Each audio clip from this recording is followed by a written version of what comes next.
Très heureux de vous retrouver ce lundi matin pour la revue des titres des journaux parus et déjà parvenus à la rédaction de Dabarou TV.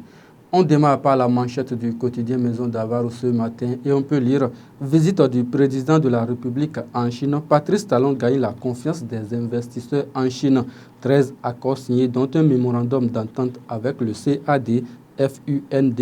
Le visa pour les Chinois supprimé, nous informe le quotidien Dabarou.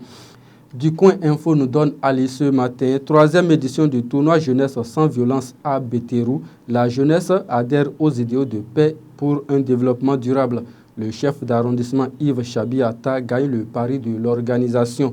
À travers un atelier de formation sur l'équitation à Parakou, Faisal Lafia fait sauter le mythe de la peur à 30 jeunes. Daibi Info à présent, axe Bénin-Chine, Patrice Talon signe 13 accords. Plus de visas pour les Chinois en partance au Bénin. Paix et stabilité au Bénin. Boni Yahi et les démocrates lancent un appel depuis Banikora. Dynamisme Info à présent. Loi d'amnistie au profit des exilés et détenus. Des acteurs de la mouvance dans du verbiage creux, peut-on lire à la page 3 de l'apparition du jour. Protocole pour l'exportation de l'ananas frais, une retombée palpable de la visite de Talon en Chine. La boussole s'invite ce matin, finale de la 3e édition du tournoi de l'amitié à Parakou. Badamassi toujours maître du jeu. La jeunesse regrette son absence à la 9e législature et promet réparer cette erreur politique. Sous le leadership du président Patrice Talon, Wadaïs concrétise 13 accords en Chine. Le matinal à présent, visite d'état de Talon en Chine, de grandes retombées pour le Bénin. 13 accords de coopération signés, une nouvelle vision de partenariat scellé et les Chinois exemptés de visa au Bénin. Ces informations sont à lire à la page 6, 7 et 11 du journal. La Nouvelle Tribune, 3 septembre 2021, 3 septembre 2023. Cela fait 2 ans que Feu Vincent Folly a rejoint la Félicité.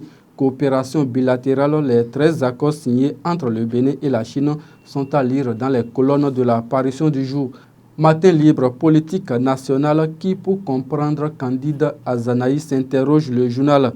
Coup d'État au Niger, implication sur les systèmes bancaires de l'UEMOA, soutien aux enfants de policiers décédés, assistance amicale offre des kits scolaires. Le potentiel nous donne aller ce matin. Premier congrès ordinaire du parti politique Mouel Bénin. Jacques Ayadi et ses militants en avant pour de nouveaux défis. Retombées économiques de la visite de Talon en Chine. D'importants accords signés avec l'Empire du Milieu. Et on revient aux informations du quotidien Maison Dabarou. Malanville, un policier retrouvé mort dans sa chambre. Organisation du championnat mondial de pétanque. Tout est fait prêt au Bénin, nous informe le journal. Bonne collaboration entre enseignants et étudiants. L'autre raison pour s'inscrire à l'ISAPAB Bénin nous donne à lire ce matin le quotidien Maison Dabarou. Ainsi s'achève la revue des titres de ce lundi 4 septembre 2023. Merci de nous avoir suivis. Merci également à toute l'équipe de réalisation conduite par Gracia Aougou. Retrouvez-moi demain pour un autre numéro.